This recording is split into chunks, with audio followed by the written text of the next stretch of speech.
Oi, pessoal, tudo bem? Aqui é a Ana, junto comigo a Yasmin, da Fundação Clube Boticário. E aqui nesse vídeo a gente vai mostrar para vocês como você pode preencher o seu formulário de inscrição para a chamada Resiliência Climática Rio Grande do Sul. Certo, Yasmin? Certo, isso aí. Então aqui a gente vai dar algumas dicas para vocês entenderem melhor o que que a gente está pedindo ali com as perguntas. Então fica ligado, vai acompanhando tudo aqui que a gente vai trazer esses esclarecimentos ao longo do vídeo. Maravilha.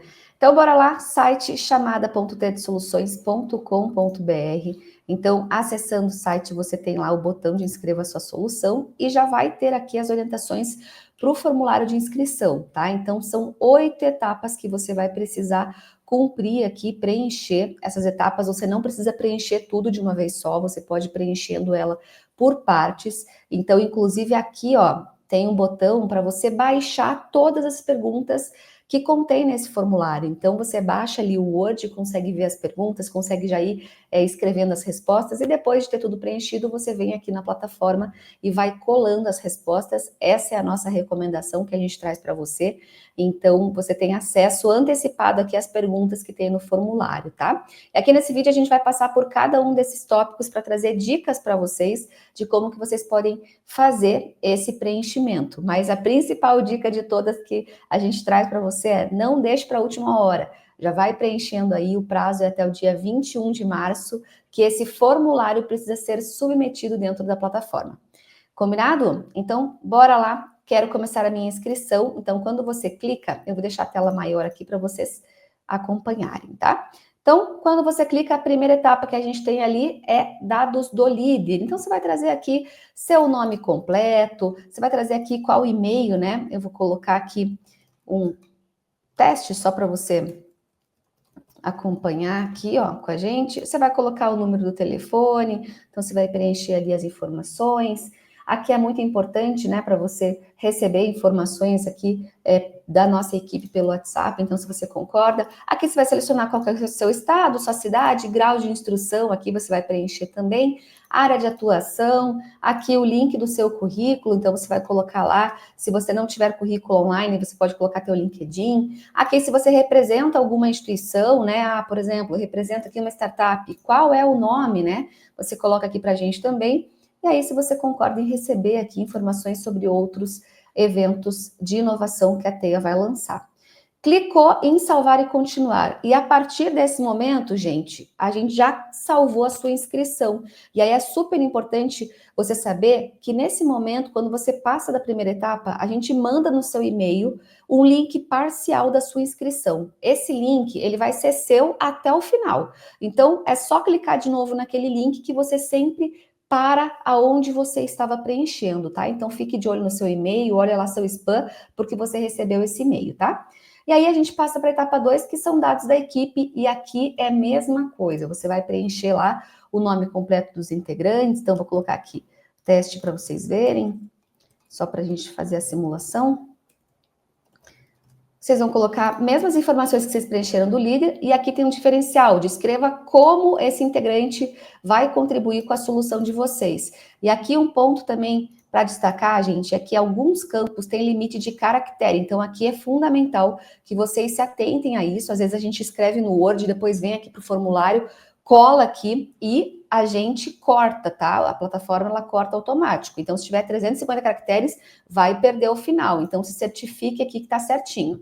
Para adicionar novos integrantes, você vai clicar aqui, vai preenchendo todas as informações, você pode adicionar aqui até 10 integrantes, tá? Tirou aqui, caso não queira adicionar, e aí você vai colocar aqui pra gente qual dos integrantes acima é residente do Rio Grande do Sul. Então, a gente precisa saber quem aqui está representando o estado, então vai aparecer aqui as opções. Se o líder for o representante, você seleciona aqui, senão você seleciona os outros integrantes que vão aparecer aqui embaixo, tá? E aí clicou em salvar e continuar, e aí que a gente entra de fato nos dados da solução, e é aqui que a Yas vai trazer um pouco mais detalhes para você. Manda ver, Yas. Perfeito, Ana. Então, aqui entrando de fato nos dados da solução, para a gente começar a entender melhor a sua proposta, a gente tem uma primeira pergunta na qual a gente pede o nome da sua solução. Então, a dica aqui é pensar num título que seja curto, atrativo, porque ele é a primeira coisa que vai ser vista. Um nome potente, ele já atrai mais atenção para o seu projeto, então pensa aí com carinho nesse nome. Na pergunta seguinte, a gente pede para você descrever qual foi o problema mapeado que vai ser resolvido pela sua solução. Então aqui também é uma frase bem curtinha e aqui você vai, né, mostrar pra gente que você tem conhecimento sobre um problema real que existe na região e a partir disso, qual que é o objetivo geral do seu projeto, pensando ali no impacto que você deseja atingir com ele. Seguindo para a próxima pergunta, a gente pede para você, então, quanto tempo é necessário para atingir o objetivo proposto. A gente tem 3 opções de resposta para você, e é importante que você considere o escopo previsto para que você seja bem realista quanto ao tempo que é necessário para desenvolver as atividades que você está prevendo. E aqui é importante ressaltar também que se a sua solução for aprovada para a fase 2, você vai ter a chance de rever esse prazo, então pode ficar tranquilo quanto a isso. Eventualmente pode até mesmo vir uma recomendação de um dos nossos especialistas, então fique sossegado, mas pense aí com bastante cuidado em um prazo que seja viável para você executar o que você está propondo. Na sequência, a gente pergunta ali, né, quanto de recurso você estima ser necessário para atingir o objetivo que você está propondo. Então, nessa pergunta, você vai selecionar uma das margens de preço que estão aparecendo, com essa estimativa do custo total do seu projeto. Aqui é realmente uma estimativa, mas também é legal já pensar com cuidado e atenção, porque, de novo, se a sua solução seguir para a fase 2, você aí sim vai precisar detalhar melhor esse orçamento. Então, a gente vai pedir ali item a item, então é importante que você garanta ali uma coerência quando você está estimando esse valor global da sua solução. Agora, já na próxima pergunta, né, a gente pede ali para você qual que é a escala desse impacto, né? Qual que é a escala do impacto mais relevante esperado. Então você já tem o objetivo geral, já sabe qual é mais ou menos o impacto positivo almejado. Então agora a gente quer o alcance disso. Se você está pensando no impacto que ele é mais regional, se ele é para uma comunidade específica, se ele é municipal, se ele é estadual, então aqui é só para a gente conseguir visualizar realmente qual que é a escala desse impacto que você está prevendo, que você já mencionou para a gente ali anteriormente. Seguindo então para a próxima pergunta, né, a gente está com essa chamada voltada para o Rio Grande do Sul, então a gente tem 2 perguntas que são justamente para falar sobre os municípios contemplados pela sua solução. E essas 2 perguntas elas são complementares, é ali a 3.6 e a 3.7. Então, né, como você já sabe, a área de abrangência dessa chamada são os municípios atingidos pelas enchentes nos meses de abril e maio de 2024 ou os municípios costeiros do Rio Grande do Sul. Então a sua solução ela pode sim extrapolar esses municípios, mas é obrigatório que ela contemple ao menos um deles. Então, na primeira pergunta, na 3.6, quando a gente fala do principal município, é importante que você sinalize sim um dos municípios contemplados ali por um desses critérios, né? Zona costeira ou categorizado como em estado de calamidade. E aí você, como critério para identificar qual que é o principal, você pode pensar naquele que vai ser mais impactado, naquele onde você vai ter o maior número de ações dentro do seu projeto. Já no 3.7, caso se aplique, né, ele é complementar à pergunta anterior, então aqui você traz os demais municípios contemplados pela sua solução. Ah, mas a minha solução só contempla um município. Não precisa preencher aqui. Ah, minha solução contempla 10 municípios. Você vai poder listar um a um aqui, e aí você não vai ter essa restrição de listar um dos municípios que contemplam o critério anterior. Então pode ficar bem tranquilo quanto a isso. E aí você pode adicionar um ou mais municípios, fica a seu critério. E também, caso você inclua ali o município e fale, ah, não, na verdade esse daqui eu não vou contemplar, é só clicar no botãozinho de remover, que ele vai sair ali automaticamente. Então, seguindo aqui para a próxima pergunta, né? Sua solução apresenta ações em unidades de conservação. Aqui não tem segredo. Então, avalie se a sua solução vai atuar em UC e, em caso positivo, você indica para a gente qual é essa UC, qual ou quais são essas unidades de conservação. Próxima pergunta: selecione para qual instituição promotora da chamada você vai submeter a sua proposta. Essa é uma pergunta super importante. A gente tem 5 instituições promotoras nessa chamada, mais 4 vias de submissão possíveis. Então, a gente tem ali uma via para o Banco Regional de Desenvolvimento do Extremo Sul, BRDE, uma via para a FAPEGS mais Fundação Araucária, que é conjunta, uma via para a Fundação Grupo Boticário e uma outra para o Regenera Rio Grande do Sul. E aí, cada uma dessas vias, ela tem suas particularidades e aspectos que diferenciam umas das outras. Então, é super importante você checar em cada regulamento que está disponível lá no site, quais são essas especificidades. E aqui eu dou uma dica para você, né, como que eu busco então, por onde eu começo para entender o que que são essas diferenças. Então a dica que eu dou é começar ali pelos critérios de elegibilidade, principalmente quanto à instituição proponente que vai submeter junto com você essa proposta. Então, esse é um dos campos, mas além disso, é importante também passar ali pelos itens financiáveis, que também diferem entre as instituições. e olhando primeiro para esse ponto, depois você destrincha ali os demais itens do regulamento para ver se de fato a sua solução ela deve ser encaminhada para a via de submissão X ou para a via de submissão Y. Então, esses aspectos vão ajudar bastante a decidir qual que é a melhor via de submissão, mas, de novo, olhe todos os detalhes ali com bastante cuidado para você entender de fato o que, que melhor se aplica para a solução que você está propondo, para a maneira como você está compondo aí a sua submissão. Então, com isso, né, na sequência, depois de indicar qual que é a instituição promotora para a qual você vai submeter, você vai escrever o nome da instituição responsável que vai responder legalmente pela sua proposta. Então, aqui você vai trazer o nome para a gente, na sequência vai trazer o CNPJ dessa instituição, na sequência, né, trazer de que estado é esse CNPJ, para a gente é super importante ter essa clareza, até porque a gente tem vias de submissão que exigem CNPJs de estados específicos, então é importante que você se atente para isso. E aí, né, ali na 3.13, selecionar qual a descrição da natureza jurídica do seu CNPJ. E aqui eu quero retomar aquela questão dos regulamentos, porque esse também é um item que, a depender da sua resposta, já dita quais são, de fato, as suas opções de via de submissão. Então, mais uma vez, reforçando, não deixa de olhar os regulamentos com muita calma, com muita atenção, para que você entenda qual que é a melhor maneira de você seguir nesse processo. Seguindo ali para 3.14, quem será o líder, o responsável por essa solução, então você indica ali certinho quem que é essa pessoa. E aí a gente tem aqui a pergunta 3.20, que é super importante também, na qual você vai poder indicar para a gente se você aceita que a sua solução seja remanejada entre parceiros. Então, assim, explicando para vocês um pouco do porquê que a gente traz essa pergunta aqui, né? Eventualmente, pode acontecer de uma solução que foi submetida por uma via A não ser indicada para apoio nessa via de submissão, seja por disponibilidade de recurso, por recomendação ali na hora da avaliação, mas, por outro lado, a via B de submissão, por alguma dessas razões, poderia pescar essa solução para ela. Mas para ela saber se ela pode pescar essa solução, é para essa pergunta que a gente vai olhar. Então, se você topa ter a sua solução eventualmente remanejada, não deixa de sinalizar aqui para a gente que sim, mas também caso você entenda que não, eu só quero seguir no processo se for pela via de submissão específica que eu estou colocando aqui, você sinaliza ali no botãozinho de não tem problema algum, é somente para que a gente tenha essa clareza de caso surja essa possibilidade, você aceita ou não ser remanejado entre as instituições. E aí, com isso, a gente fecha esse bloco de perguntas número 3 ali, né, dos dados da solução, mas a gente continua aqui no formulário que ainda tem coisa para a gente ver, ainda tem algumas perguntinhas para a gente responder. Então, aqui no bloco 4, né, o bloco de solução detalhada. Então, a gente vai mais a fundo ainda para entender essa solução. Então, nessa primeira pergunta, né, a 4.1, a gente quer realmente um resuminho da sua solução, passando por todos esses pontos que estão elencados aí na pergunta de maneira sucinta e objetiva.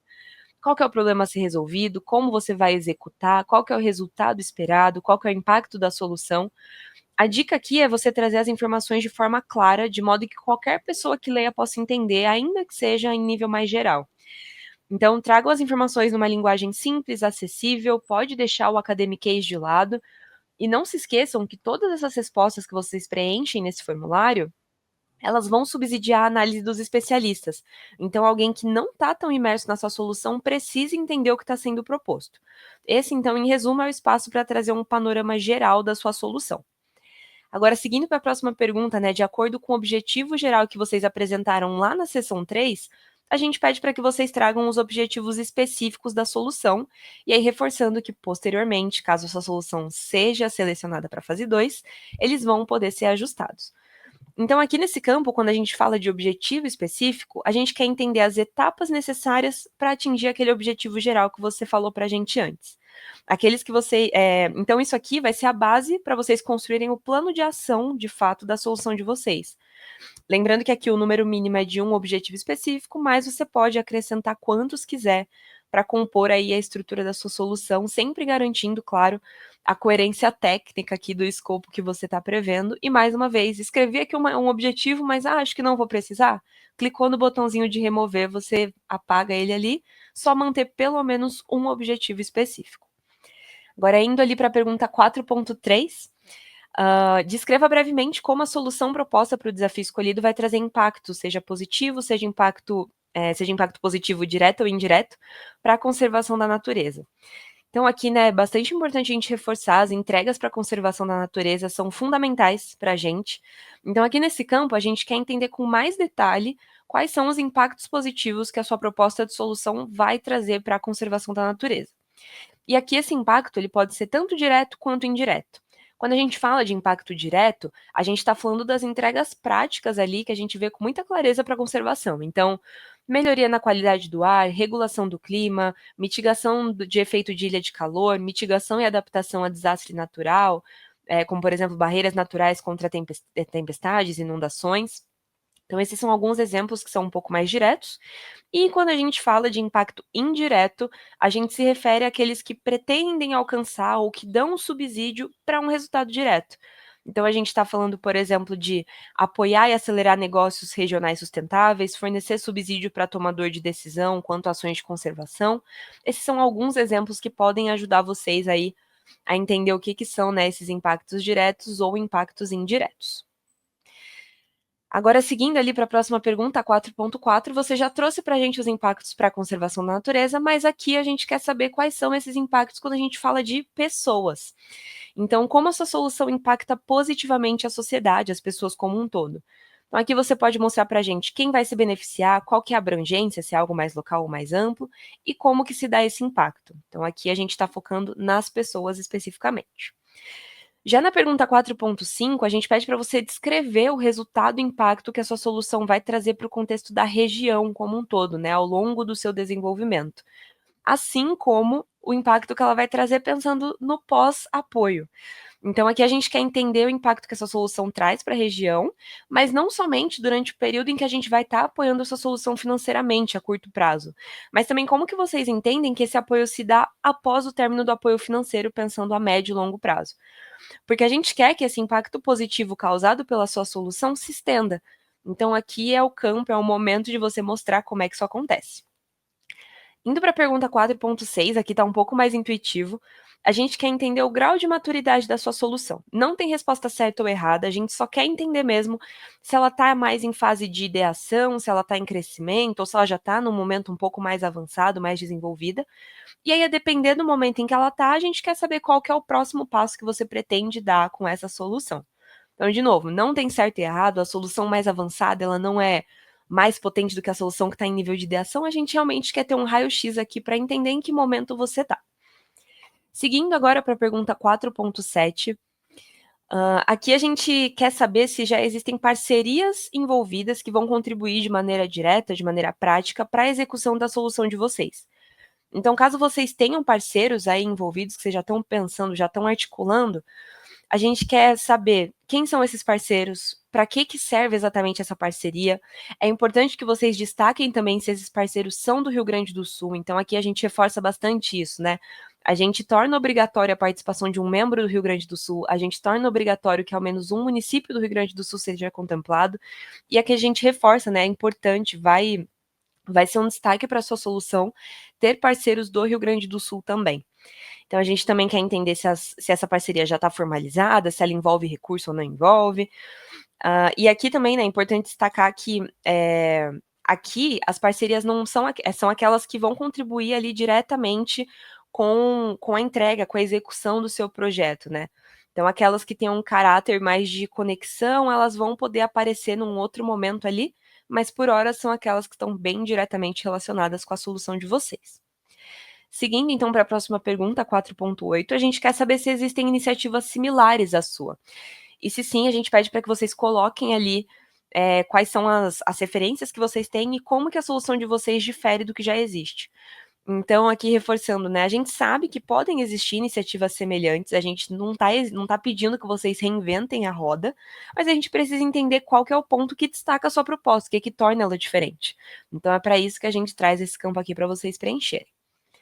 Agora, na pergunta 4.9, aqui é super importante para nós que a solução, né, como eu comentei, não acabe quando acaba o apoio, que o impacto positivo não se encerre por aqui, mas sim que ele perdure. Então, nesse campo, a gente quer saber mais quais são as estratégias que vocês vão utilizar para captar recurso, para garantir que a solução proposta de vocês consiga se manter, especialmente após o nosso apoio financeiro, caso ela seja selecionada. É claro que vocês podem já traçar essas estratégias no decorrer ali do apoio, mas a gente também quer entender pós-apoio, como é que fica aqui o projeto de vocês, qual que é a estratégia de vocês para que exista continuidade ali, para que exista sustentabilidade de fato nessa solução. E agora ali, né, fechando o bloco 4 finalmente, a pergunta 4.10, como você vê a factibilidade de execução da sua solução? Então essa pergunta vai demonstrar que você está atendendo que você está atento ali aos aspectos que são inerentes à sua solução para garantir a viabilidade dela. Então aqui a gente quer entender se você mapeou o que pode ser um desafio, o que pode ser uma dificuldade para você, quem é que pode te apoiar para conseguir, né, seguir aí com essa solução, quais são os estudos que já existem que podem dar mais embasamento ainda para o que você está se propondo a fazer. São então aqui é um campo para você trazer os pontos que dão mais concretude ao que você está propondo. Então eles vão dar um pouco mais de insumo, vão mostrar aqui para a gente que, não, essa pessoa aqui, ela está atenta a todos os detalhes que estão ao redor da solução dela, ela está realmente preparada aí para dar continuidade e seguir com o que ela está propondo. E aí, com essa pergunta, a gente fecha o bloco 4, né, de solução detalhada, e a gente pode seguir para o bloco seguinte, que é o bloco dos desafios. Então, mais uma vez, clicou ali no botão salvar e continuar, você vai para a página seguinte, para o bloco de desafios. Então, a primeira pergunta aqui, né, a qual dos desafios dessa chamada a sua solução atende? Então, para essa chamada, a gente tem 2 desafios possíveis, você vai poder selecionar ali no menu suspenso. O primeiro desafio é o desafio Adaptação Climática em Ação, Natureza como Aliada. Então, esse desafio ele busca soluções mais práticas, aplicadas, que fortaleçam a capacidade de resposta da sociedade gaúcha frente aos impactos nas mudanças climáticas. Já o desafio 2, Ciência para a Adaptação Climática, Desvendando o Potencial da Natureza, está falando mais de soluções acadêmicas. A gente busca aqui soluções, sim, inovadoras, que promovam o avanço do conhecimento científico quando a gente fala de impacto das mudanças climáticas no Rio Grande do Sul. E aí com foco na insegurança hídrica, resiliência costeira marinha, priorizando soluções baseadas na natureza. E aqui até uma dica aqui também, é importante que vocês saibam que no site, na aba Desafios, a gente trouxe vários exemplos do tipo de solução que a gente está buscando. Então é legal vocês irem lá, dar uma olhada, vai ajudar vocês a entender melhor onde que a solução de vocês se enquadra, se é no desafio 1, se é no desafio 2. Então é super legal, tá ali bem descrito, tem várias possibilidades ali, várias indicações do tipo de solução que a gente busca. Então aproveita bastante esse campo. E ainda no site também, a gente tem um outro menuzinho ali em cima, em material de apoio. Então, esse também é um campo super legal, porque é uma biblioteca, basicamente. Então, vale a consulta, tem alguns materiais super legais, super relevantes ali, que, de novo, podem ajudar vocês a nortear melhor ali como estruturar a solução de vocês e entender o que, que essa chamada está procurando propriamente. E aqui na pergunta 5.2 a gente trouxe, né, como é que essa solução se propõe a enfrentar os desafios das mudanças climáticas, promovendo resiliência costeira marinha e ou segurança hídrica. Então essa pergunta, ela é bem clara, mas aqui a gente quer que você aprofunde, que você deixe claro para nós como o seu projeto é aderente ao que a gente está buscando na chamada. Então a dica aqui é elaborar uma resposta que seja bastante objetiva e bastante assertiva. Não precisa enrolar muito, não precisa ser uma resposta super extensa, muito pelo contrário, seja bastante sucinto, bastante objetivo, para a gente entender com bastante clareza que a sua solução está aderente ao que a gente está buscando. E aí, importante destacar ali, né, máximo de 500 caracteres, clicou em salvar e continuar, a gente segue para o próximo bloco. E aqui a gente está falando de envio de documentos. Então, pessoal, é super importante se atentar para isso aqui, porque além da submissão da proposta em si, né, aqui no formulário, a sua inscrição só está de acordo, só está ok se esses documentos também chegarem para a gente.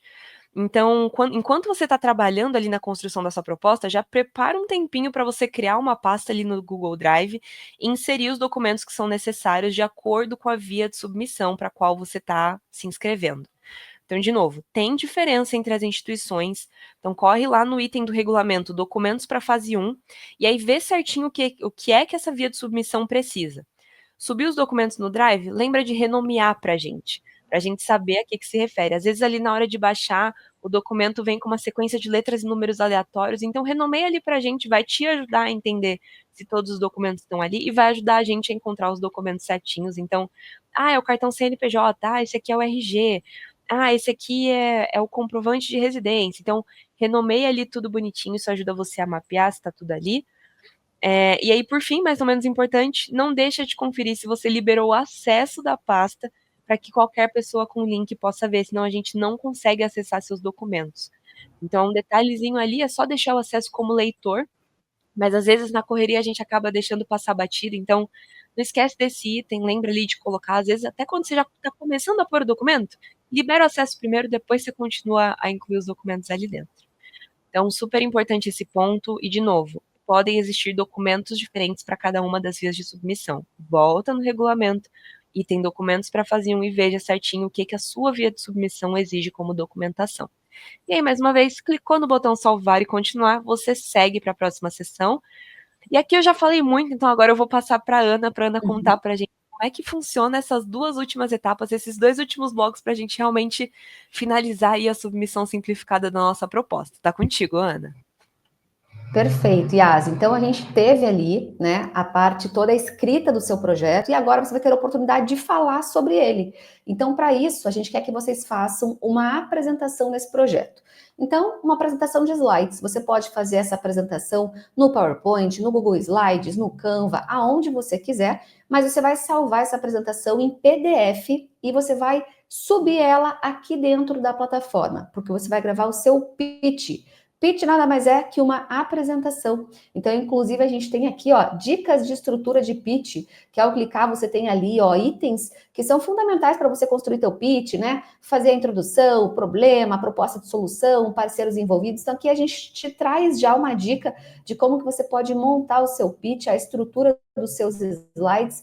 E aí, quando você tiver com a sua apresentação, você vai vir aqui, você vai clicar e você vai buscar lá no seu computador a sua apresentação em PDF. Estou trazendo aqui um exemplo. Você vai clicar em continuar. E aí a plataforma ela vai carregar aqui a sua apresentação, porque você vai ter que gravar aqui na plataforma. A gente não aceita que você envie um vídeo pronto, tá? Você precisa gravar o seu pitch aqui dentro da plataforma no nosso gravador. Então é só esperar um tempinho, alguns segundinhos, e aí já vai carregar aqui, ó, a sua apresentação. Então, você tem o gravador aqui, vocês vão ter 2 minutos para falar, tá? Então, você tem aqui embaixo o gravar, o play e o regravar. E aqui você tem flechinhas, ó, que vão para frente ou para trás. Então, você vai fazer uma apresentação como se realmente estivesse ao vivo apresentando isso para alguém. Só que você vai clicar em gravar. E aí, quando você clicar em gravar, ó, o tempo ele já começa a passar e você já pode mandar ver. Olá, tudo bem? Eu sou a Ana, estou mostrando aqui como que funciona e conforme eu vou falando, eu vou clicando aqui nas flechinhas para passar os slides, para fazer a minha apresentação. Então, é dessa forma que vocês vão fazer. Acabou? Clique em parar. E aí, vocês podem ver como ficou. Você vai clicar no play. E nesse momento, vocês têm que prestar atenção se o áudio de vocês está saindo e se os slides estão passando, tá? Se você clicou no play e você não está ouvindo o teu áudio, é desse jeito que a gente vai receber. Então, muita atenção em relação a isso. Você precisa estar se ouvindo e você precisa ver os seus slides passando, porque é dessa forma que a gente vai receber, tá? Ah, não gostei, quero regravar? Sem problemas, é só clicar aqui, o tempo volta para os 2 minutos e você faz esse processo quantas vezes você quiser até achar que ficou bom. Tá? Só que super importante, o pitch, ele tem que ser a última etapa que você vai fazer. Porque se você gravar e clicar em voltar, você vai perder o pitch que você gravou, tá? Então, muita atenção, deixe o pitch por último, preenche e confira todas as informações antes e depois, por último, você faz seu pitch, porque ao clicar em concluir, prontinho, a sua inscrição foi enviada e você não vai mais conseguir editá-la, tá? Então, muita atenção em relação a isso. E qualquer dúvida que você tenha, é só aqui, ó, né, conversar com a nossa equipe, a gente está aqui à disposição para te responder o mais breve possível. É isso que a gente precisava trazer para vocês, é isso que a gente queria trazer de dicas para vocês. E aí, novamente, como recomendação, não deixem para a última hora, vocês viram aí que são várias etapas para cumprir, mas é um formulário tranquilo de ser preenchido, mas vai fazendo aos poucos que com certeza vai dar tudo certo. Certo, Yas? Certinho, então aproveita ali que dá para baixar todas as perguntas com antecedência, vai fazendo com calma, junta a equipe, conversa todo mundo para vocês fazerem essa co-construção já durante o processo. E também, se surgir qualquer dúvida, mesmo com o vídeo eu fiquei aqui com uma pergunta, manda para o nosso e-mail, manda com antecedência, que aí dá tempo de você esclarecer certinho. Então não esquece desse prazo, às 6 horas da tarde, no dia 21 de março, se encerra. Então é importante que você esteja bem atento a esse prazo que está especificado ali no regulamento, está no site. Então toma bastante cuidado com isso, mas a gente está aqui super à disposição para te ajudar, para que você consiga fazer a sua submissão da maneira mais tranquila possível. É isso aí, a gente espera a sua solução para a resiliência climática do Rio Grande do Sul. A gente se vê. Tchau, tchau. Tchau.